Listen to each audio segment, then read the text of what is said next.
were highly stoked when BGMI came to us for this one-off custom, which was supposed to take inspiration from in-game elements.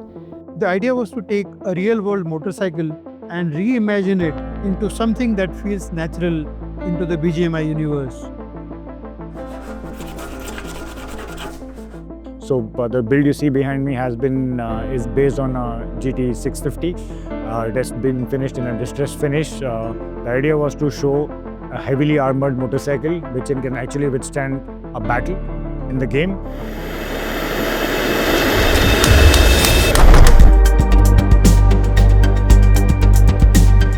This bike is full of Easter eggs which are derived from the elements of the game. You need to go around, you need to dig deep to realize what those are. For example, one of the primary things would be the pan and the helmet and so many other things.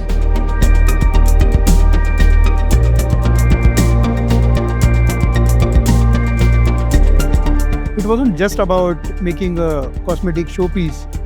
It was about building a bike that's been through a tough battleground.